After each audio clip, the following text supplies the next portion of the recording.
Hello everybody, this is a video response to this video.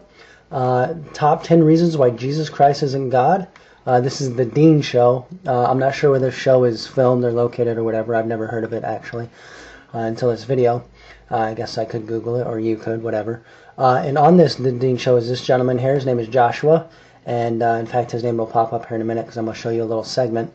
He's going to explain the top 10 reasons why you can know that Jesus isn't God. And I disagree with every single one of them, obviously. I'm a Christian.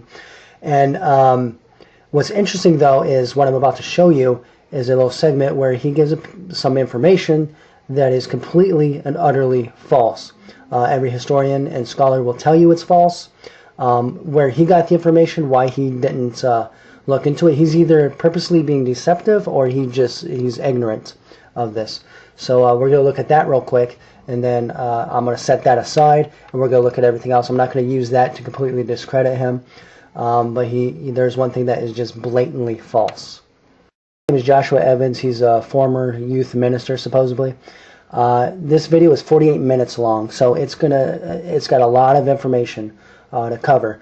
So it's going to take at least a two-part thing in order to really respond to this. I'm going to do my very, very best to keep it as condensed as possible.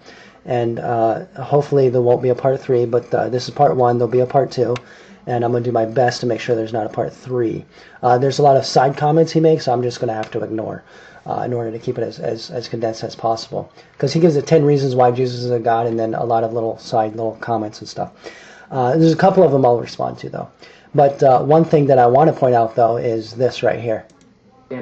As we see when they found the Dead Sea Scrolls in Qumran, we see that the early Christians were still a part of Judaism.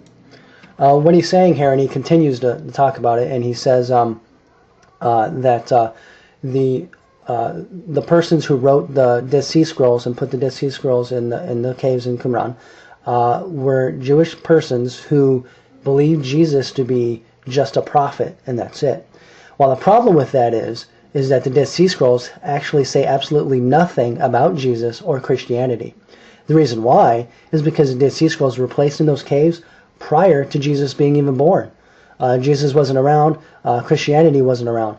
The Dead Sea Scrolls are very, very Jewish, but they have nothing to do with Christianity. Now, they are useful to Christians as they have information in it on, like, what Jewish thoughts were during that around that time period and stuff.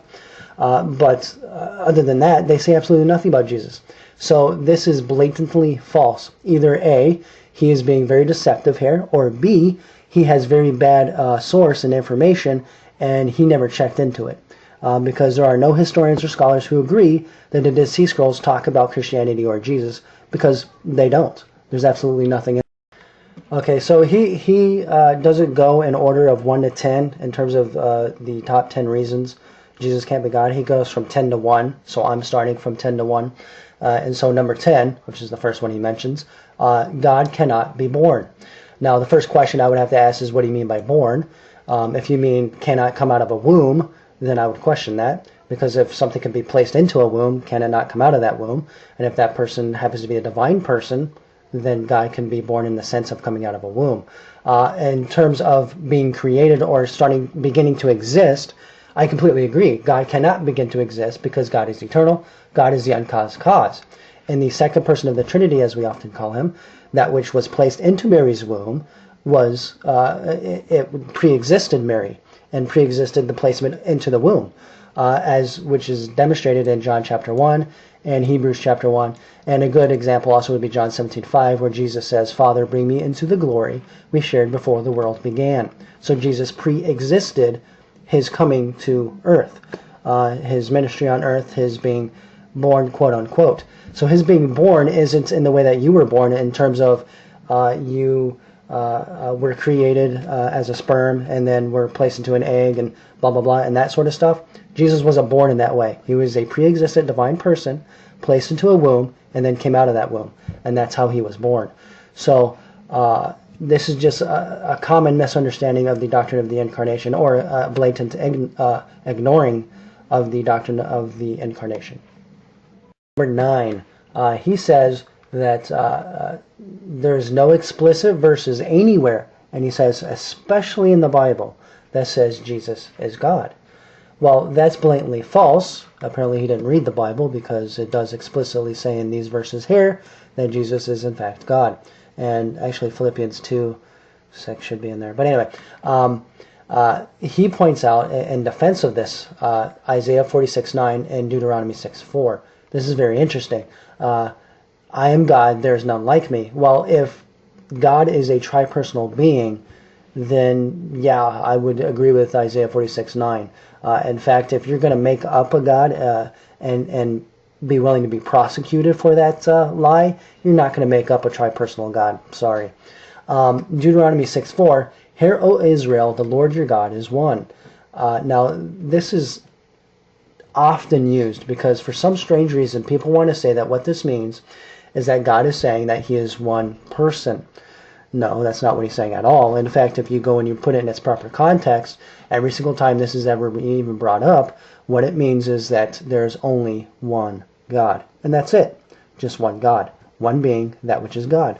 And the Trinitarian completely agrees with that. It just so happens the Trinitarian believes that that one being consists of three persons.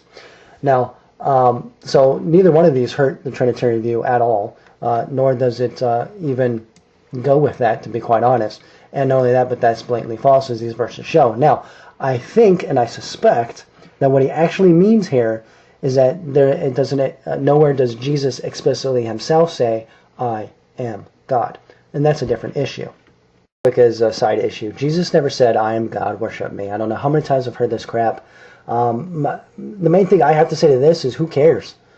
I certainly don't. You don't have to say worship me.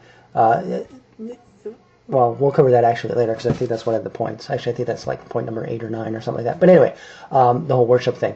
But Jesus never explicitly said, I am God. So what? Why would he? You see, the problem is you're looking at the New Testament in a modern understanding, a modern lens. You have to look at it in a first century Jewish lens. Once you do that, it's quite obvious that Jesus thinks himself to be God. He constantly put himself in God's place. So the Jewish people understood his actions and the things he said, and that's why they accused him of blasphemy.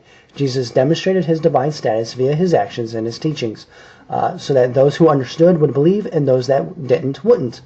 Which is also the reason why, by the way, he used parables, so that those who understood would believe and those that didn't wouldn't. That's just the way it is. That's the way he did things. So Jesus constantly put himself in God's place via his actions, and it was very, very clear to the Jews what he was doing. And that is the proper context to place the New Testament, not your modern lens where you think that Jesus has to say, I am God, in order to be God. If you want to pigeonhole God that way, go ahead, that's your prerogative. But I warn you now, Jesus said you have to believe in him in order to be saved. So if Jesus is God and you don't believe he is, you're in trouble. The end of part 1 of 3 there's going to be 3 parts, because I already filmed everything, and yeah, it's all way too long, so there's going to have to be 3 parts. Sorry. I'm very disappointed in that, but that's the way it just ended up being. So anyway, yeah, so end of part 1. Part 2 is next, and then, of course, now a part 3. So thank you for watching, and God bless, and I hope you watch part 2 and 3.